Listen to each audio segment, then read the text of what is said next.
नमस्कार दोस्तों, आप हैं संजय कुमार श्रीवास्तव के साथ और मुस्कान इंडिया न्यूज़ में स्वागत है। तो आज हम आपको लेके आए हैं दिल्ली से सटे हुए क्षेत्र कराड़ी विधानसभा के अंदर, जहां हम मिलाएंगे रिटायर्ड फौजी साहब से जो स्टेम शिक्षा का केंद्र लेके बैठे हुए, जहां पे बच्चे जो है शिक्षा पूरी प्राप्त कर रहे हैं। तो आइए मिलाते हैं आपको जितेंद्र जी से। स्वागत है फौजी साहब मुस्कान इंडिया न्यूज़ में, और हमारी दर्शक आपको देख रही है, तो कृपया एक बार परिचय दीजिए। सर, मेरा नाम है जितेंद्र सिंह और I am an ex air force and मेरी फैमिली में अप्रॉक्सीमेटली 5 ब्रदर्स हैं हम लोग, जो कि एयर फोर्स में ही हैं। तो मेरे कज़न्स में so we belong to the defence background actually. So मेरे जो छोटे भाई हैं, he is squadron leader about to be in Indian air force right now serving. And मैंने भारतीय वायुसेना में जब मैं गया था, so that time I was quite young. So that point of time I joined Air Force, and after that, after taking premature retirement from Air Force, then I decided to get into the education field, because that is what excites me, and that is what gives me a purpose to do something in life. Because as far as my knowledge is concerned, I believe कि दुनिया में अगर कोई भी चीज़, किसी भी चीज़ को अगर हम एक लेवल पे ले जाना चाहते हैं तो केवल एक ही चीज़ उसको आगे बढ़ा सकती है, दैट इज़ एजुकेशन. एजुकेशन के बिना कोई भी ऐसी चीज़ नहीं है जो कि एक इंसान को एक नेक्स्ट लेवल पे ले जा सके. सो मेरे हिसाब से शिक्षा एक ऐसी चीज़ है जो कि दुनिया में सबसे महत्वपूर्ण है. इवन हेल्थ से भी ज़्यादा महत्वपूर्ण शिक्षा है. फौजी साहब, दिल्ली में कब से कितने वर्ष हुए आए हुए? सर, मेरा जन्म ही दिल्ली का है. दिल्ली के अंदर? हाँ जी. तो सर, फौजी साहब आप फौज में थे और आपने काफ़ी संघर्ष किया देश के लिए काफ़ी लड़े आप, और आपने काफ़ी जो मेहनत की, लेकिन उसके बावजूद भी यहाँ पे आए तो आप राजनीति में या पेट्रोल पंप या और भी चीज़ें जो आसानी से मिल सकती हैं, आसानी से कमाई हो सकती है, सर उस तरफ आपका ध्यान क्यों नहीं गया? शिक्षा के ऊपर ही ध्यान क्यों गया? सर, जैसा कि मैंने आपको बताया, मेरी जो प्राइमरी एजुकेशन है वो किराड़ी गांव के प्राइमरी स्कूल से मैंने की है. 6ठी कक्षा में मैंने पहली बार ABCD सीखी, और मैं 12वीं कक्षा तक मैं Nangloi government boys senior secondary school Nangloi है जो, उसमें पढ़ा. तो वो भी हिंदी माध्यम का स्कूल था. तो वहाँ पे जब हम लोगों ने ये जो 12वीं तक की एजुकेशन ली, so that was quite full of the unawareness actually, I would say. और जब मैं पहली बार एयरफोर्स में गया तो हमने ये रियलाइज़ किया कि जो हम दिल्ली में बैठे हैं, और दिल्ली कहने को भारत की राजधानी है, बट जिस क्षेत्र में हम लोग हैं वहाँ पे शिक्षा का स्तर बहुत ही डाउन है. तो वहाँ पे मैं इवन अपने आप को 12th पास करने के बावजूद भी मैं ऐसा नहीं पाता था कि मैं और बच्चों के मुकाबले में हूँ जो साउथ इंडिया से हैं. So I started working on myself. Then I decided to pursue my education, and I decided कि मुझे एट पार जाना है उन लोगों के जो साउथ दिल्ली में रहते हैं, साउथ इंडिया में रहते हैं, and those who belong to the true level of education. So then I decided that I have to do something different, and when I came back from that place, so उससे पहले मैंने एक coaching centre run किया new generation academy के नाम से नांगलोई में, क्योंकि मेरा लगाव ही एजुकेशन से था. तो तब मुझे ये लगा कि हमारे यहाँ पर आज भी हम भारत की राजधानी में हैं, दिल्ली में हैं, कहने को दिल्ली है, लेकिन मुझे ऐसा लगता है शिक्षा के क्षेत्र में ये जो क्षेत्र है ये शायद बिहार के पिछड़े हुए क्षेत्र से भी पिछड़ा हुआ है. क्योंकि एक बिहार का एक लोकल जो एक छोटा सा गांव होता है, वहाँ से भी IAS प्रोड्यूस हो जाते हैं, बट हमारे क्षेत्र में आप IAS की छोड़ दीजिए, क्लास 1 जॉब ढूंढना भी मुश्किल है. So that is what I thought कि अगर रूट लेवल पे काम किया जाए, शिक्षा के क्षेत्र पे काम किया जाए, तो ही शायद जीवन में आगे हम इस क्षेत्र को थोड़ा सा उठा हुआ देख सकेंगे, और इसमें लोगों को एक ऐसा प्लेटफॉर्म देने की मैं कोशिश करूंगा जिसमें एटलीस्ट प्राइमरी एजुकेशन में उनका बच्चा साउंड हो. बहुत बढ़िया. फौजी साहब, मैं एक बार आपसे फिर बोलना चाहूँगा फौजी भाइयों के लिए, जहाँ पे आप फौज के लिए ड्यूटी क्या करते थे, कौन से रैंक पे थे, और आपने अपने जीवन में फौज में रह के कौन सा संघर्ष किया? एक्चुअली इसको मैं संघर्ष नहीं कहूँगा. It was a wonderful journey. So I joined air force in 1992, and I was enrolled in Indian air force, भारतीय वायुसेना में. मेरी ट्रेनिंग थी वो बेलगांव में हुई, और I joined Indian air force, and after that I served Indian air force up to the rank of non commission officer. So मैंने ये जो मेरी जो ट्रेनिंग थी दैट वाज इन बेलगांव से ट्रेनिंग होने के बाद मेरी पहली पोस्टिंग थी that was Yelahanka, Bangalore. So that is a transport squadron. AN-32 and एवरो aircraft का वो स्क्वाडन है, तो वहाँ पे मेरी पहली पोस्टिंग थी। I was most of the time I was working as a PA to my air commodore, that was the station commander of my station. So AOC air officer commanding बोला जाता है हमारे उसमें। तो I was working as personal assistant to my air officer commanding. And उसके बाद में फिर मेरी पोस्टिंग हुई भुज में। तो मैं एक छोटी सी आपको घटना बताना चाहता हूँ कि भुज में जो 26 जनवरी आई बिलीव आया था मेरे ख्याल से, मुझे एग्जैक्टली डेट याद नहीं है, बट दैट वाज संडे जिस दिन भूकंप आया था। तो जिस दिन भूकंप आया था, जिस बिलट में यानी कि जिस रूम में मैं रह रहा था, उसमें से 3 लोगों की मृत्यु हुई थी। और उससे एक रात पहले ही मैं वहाँ से निकला था दिल्ली आने के लिए। So I was lucky enough to get away from there. तो नहीं तो मैं आज हो सकता कि मेरा भी नाम उस डिजीज़ लिस्ट में होता। तो उससे भी मुझे एक ऐसा लगा कि परमात्मा की कृपा है मुझ पे कि मुझे एक सेफ़ हैंड्स में रखा उन्होंने। तो वहाँ से आने के बाद में मेरी पोस्टिंग रही एयर हेडक्वार्टर वायु भवन में। और एयर हेडक्वार्टर वायु भवन में मैंने काफ़ी टाइम 5 से 6 साल सर्व किया। इसी बीच में मैं असम में मोहनबाड़ी नाम की एक जगह है डिब्रूगढ़ डिस्ट्रिक्ट में, तो एयरफील्ड है वो भी। तो वहाँ पे मोहनबाड़ी में भी मैंने करीब 2.5 से 3 साल सर्विस की। उसके बाद में मोस्टली मेरी सर्विस उसके बाद की जो है वो दिल्ली में एयर हेडक्वार्टर वायु भवन की रही, जो कि इंडिया गेट के पास है। वहाँ से उसके बाद में एक मेरे जीवन में एक आकस्मिक घटना घटी कि मेरे पिताजी का देहांत हो गया, मेरे फादर की डेथ हो गई। So I am the only child of my parents, मतलब ब्रदर सिस्टर मेरे रियल कोई नहीं है, जो मेरे कज़न्स हैं। तो मैं इकलौता होने के कारण मेरी माताजी के पास कोई विकल्प नहीं था कि वो मुझे वहाँ रहने दें। तो उन्होंने मुझे फोर्स किया कि बेटा अब समय है कि आप आपने देश के लिए ज़िम्मेवारी निभा दी है, तो अब आप कोशिश करें कि आप अपने घर की ज़िम्मेवारी को निभाएं। तो मेरी माताजी अकेली थी, मेरी वाइफ थी और 2 छोटे छोटे बच्चे थे मेरे उस टाइम पे। दे वर लाइक 2 years, 1 year और 2 years। तो इस टाइप से मेरे इतने छोटे बच्चे होने की वजह से मुझे ऑप्ट करना पड़ा भारतीय वायुसेना से क्विट करने का। उसके बाद में रियल स्ट्रगल शुरू हुआ, बिकॉज़ जब आप कोई चीज़ नए फील्ड में डिसाइड करते हैं करने का, तो बहुत सारे चैलेंजेस आपके सामने आते हैं। तो उन चैलेंजेस के तौर पे वो चैलेंजेस आते गए और मैं आगे बढ़ता गया। मैं आपको एक चीज़ और बताना चाहता हूँ।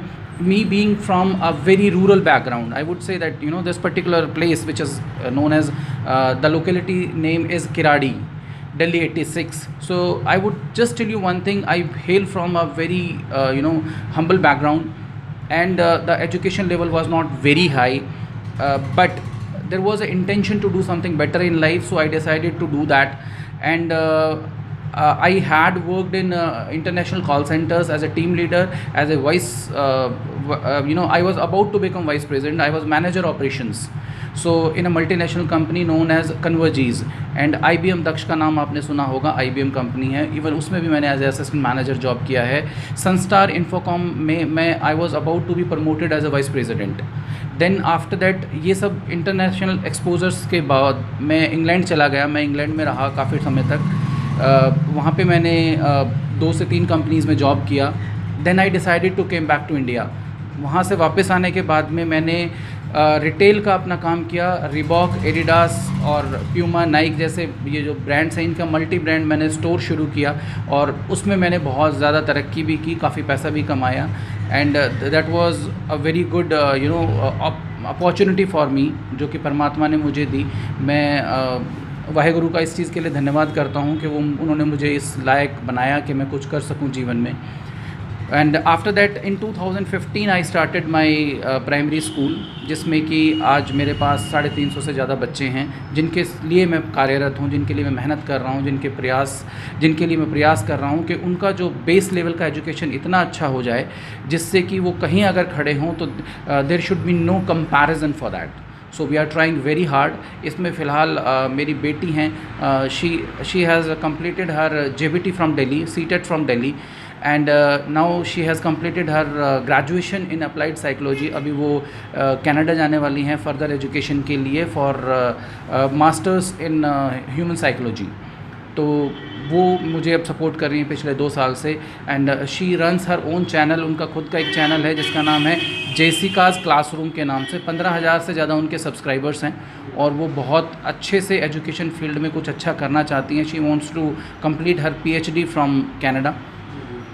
तो वो now as my kids are grown up, मेरे 2 बच्चे हैं, मेरी बेटी हैं जेसिका सिंह एंड मेरे बेटे हैं सरदार जसमीत सिंह खालसा। तो ये दोनों बच्चे अब मुझे सपोर्ट करते हैं। तो मैं इसको एक नेक्स्ट लेवल पे ले जाना चाहता हूँ ताकि एजुकेशन में जो एजुकेशन में आना चाहते हैं, हालांकि एक चीज़ और मैं आपके सामने एक चीज़ और मैं प्रॉमिस भी करना चाहता हूँ और ऐड ऑन भी करना चाहता हूँ कि हमारे स्कूल में जो आर्मी, एयरफोर्स, नेवी या कोई भी पैरामिलिट्री फोर्सेस के जो बच्चे जो पेरेंट्स हैं, उनके बच्चों के लिए हमारे यहाँ पर 50% डिस्काउंट है फ़ीस में। हम 50% ही फ़ीस चार्ज करते हैं। जिनके माता पिता में से कोई भी अगर देश सेवा करते हुए हताहत हुए हैं तो उनके लिए हमारे पास फ्री एजुकेशन है। हम उनसे 1 भी रुपया चार्ज नहीं करते हैं। जब तक हमारे स्कूल में वो पढ़ना चाहें फ्री पढ़ सकते हैं। और ये स्पेशली कोई भी पैरामिलिट्री फोर्स, कोई भी डिफेंस फोर्स हो और इवन जो लोकल पुलिस फोर्स हैं उसमें भी अगर किसी के पेरेंट्स हैं और अगर किसी दुर्घटनावश उनको कुछ हो जाता है तो मैं उनकी एजुकेशन का जिम्मा उठाने के लिए पूरी तरह अग्रसर रहता हूँ, ट्राई करता हूँ। मैं बात करना चाहूँगा आपके स्कूल से और आपकी फौज की दुनिया से, जो है फौजी भाइयों की दुनिया से हमने बातचीत कर ली, आपने बताया। अब मैं बात करना चाहूँगा आने वाले त्यौहार पे। अभी आपको मालूम है कि हमारा देश जो है बड़ी ही खतरनाक बीमारी से जूझ रहा है, कोरोना वायरस। Correct sir. आने वाली दिवाली पर जो है आतिशबाजी का त्यौहार है, तो हमारे देशवासियों को अंत में क्या निर्देश देना चाहेंगे कि त्यौहार किस तरीके से मनाएं और किस तरीके से आप शुभकामनाएं? डेफिनेटली सी इट्स जो पेंडेमिक है नेम्ड कोरोना, वो केवल इंडिया के लिए ही नहीं है। मैं आप लोगों से एक हाथ जोड़ के निवेदन करना चाहता हूँ कि इस बीमारी की गंभीरता को आप समझें। हालांकि इंडिया में इसका जो डिसीज़ रेट है which is not very high, लेकिन इसका जो अगर जो हताहत लोग हो रहे हैं या इसकी वजह से जो लोगों की मृत्यु हो रही है वो मृत्यु दर अगर कम है तो इसको आप घातक कम नहीं कह सकते, ये घातक है बहुत ज़्यादा। और अभी मैं कल न्यूज़पेपर पढ़ रहा था, द हिंदू में एक आर्टिकल था जिसमें कि बताया गया था कि पहला एक ऐसा केस आया है जिसमें कि एक 18 साल का लड़का कोरोना की वजह से 2 दिन के अंदर उसके 4 लिम्स पैरालाइज हो गए हैं और वो एक कदम नहीं रख पाया। तो ये इतना ख़तरनाक है। तो इसको हमें समझने की ज़रूरत है। बच्चों को आप बहुत ही ज़्यादा संभाल कर रखें, बुज़ुर्गों को बहुत ज़्यादा संभाल कर रखें, और जिन लोगों को ऑलरेडी कोई ना कोई बीमारी है, डायबिटिक है, थायराइड है, कोई ऐसी बीमारी है, उनको उस ध्यान देने की ज़रूरत है। इस टाइम पर आपको अपनी इम्यूनिटी पे काम करना चाहिए और इम्यूनिटी बूस्टर जो प्रोडक्ट्स हैं, जो हर्बल प्रोडक्ट्स हैं, उनको आप अडेप्ट करें। हाँ, मैं एक छोटी सी चीज़, मेरा अपना पर्सनल अनुभव है वो भी मैं आपको बताना चाहता हूँ। जो लोग काढ़ा पी रहे हैं उनको मैं एक चीज़ के लिए थोड़ा सा सजेस्ट करना चाहता हूँ कि मैंने अपनी बॉडी पे इस चीज़ को यूज़ करके देखा है। आप बहुत लंबे समय तक काढ़े का यूज़ ना करें, क्योंकि काढ़ा भी एक हमारे जो लीवर है उसके लिए बहुत ज़्यादा ख़तरनाक साबित हो सकता है, क्योंकि उसमें सारे गर्म पदार्थ हैं। और वो एक काढ़ा एक समझिए दवाई दी जाती थी हमारे पुराने टाइम पर, और दवाई means just like an antibiotic. और वो एंटीबायोटिक जो होती है वो एक पर्टिकुलर टाइम के लिए होता है, एक बीमारी के लिए होता है, बट हमने इसको अपने डेली रूटीन में ले आए हैं। तो उससे क्या होगा कि हमारे जो हमारा पाचन तंत्र है वो बहुत डैमेज होने के चांस हैं। लीवर या किडनी पर उसका बुरा असर पड़ सकता है। तो उसको एक इंटरवल के बाद आप लें, 1 हफ्ता पीने के बाद में 15 दिन छोड़ दीजिए, उसके बाद आप लें। That is and Neem you can have the Neem leaves, आप उसको रेगुलर चबा सकते हैं। ऐसी चीज़ों पे आप काम कर सकते हैं। त्यौहार, जहाँ तक सर ने जिक्र किया, संजय सर ने, कि त्यौहार के बारे में, तो त्यौहार में सिर्फ एक चीज़ करने की ज़रूरत है। हम ऑलरेडी बहुत पॉल्यूशन से पीड़ित हैं दिल्ली में, और दिल्ली में ही नहीं, most of the India is suffering from the pollution. So आज हमें ज़रूरत है क्रैकर फ्री इंडिया की। हमें पटाखों के नाम पे सिर्फ धमाल करने की ज़रूरत नहीं है। हाँ, आप एक काम कर सकते हैं, इसको अगर आप मान लीजिए शोरगुल को ही अगर हम ये मानते हैं कि वो एक अपने त्यौहार की खुशी को जाहिर करने का तरीका है, तो क्यों ना हम एक काम करें कि अपनी बालकनी में छोटा मोटा म्यूज़िक लगा के डांस कर लें, जिससे कि दूसरे को एक खुशी भी मिलेगी। आपको देख के पीपल वुड फील हैप्पी। एक लोकेलिटी में आप एक डीजे का इंतज़ाम कर सकते हैं दिवाली की रात को 2 घंटे के लिए। तो इस टाइप का कुछ करें जिसको आज हम जो पटाखे वाली जो चीज़ है वो भी मोस्टली हमारे दुश्मन चाइना से ही इंपोर्ट होता है, वो हमारे देश के लिए वैसे ही ख़तरनाक है, तो उसको आज हमें रिप्लेस करने की ज़रूरत है ताकि प्रदूषण कम हो, उससे इंजरीज़ जो होती हैं, घटनाएं होती हैं, दुर्घटनाएं होती हैं, वो कम हो। और हम खुशी का इजहार, जैसे हम हमारे जो भारतीय समाज रहा है उसमें से म्यूज़िक का बहुत बड़ा रोल रहा है, तो संगीत के माध्यम से हम इसको प्रमोट कर सकते हैं। तो ये चीज़ मैं कहना चाहता हूँ मेरी तरफ से, मेरे पूरे भारतवासियों को और पूरे विश्व को। Actually we believe in only one thing that the world is one. So पूरे विश्व को, पूरे भारतीय समाज को, पूरे हर भारतीय को जो कि पूरे संसार में कहीं पर भी है, मेरी तरफ से आने वाले दशहरे की और दुर्गा पूजा की और दिवाली की हार्दिक शुभकामनाएं, और गुरु पर्व आएगा उसकी भी शुभकामनाएं। सभी मेरे हिंदू, मुस्लिम और सिख भाइयों को मेरी तरफ से आने वाला जो 2021 वाला जो साल है वो बहुत ही ज़्यादा मंगलमय हो उनके लिए, मैं यही कामना करता हूँ। थैंक यू वेरी बहुत मच। धन्यवाद खोई साहब, फिर मुलाकात होगी, हमारे दर्शक इंतजार में रहे, फिर आगे मुलाकात करवाएंगे, एक मार्गदर्शन फिर करेंगे। जब तक के लिए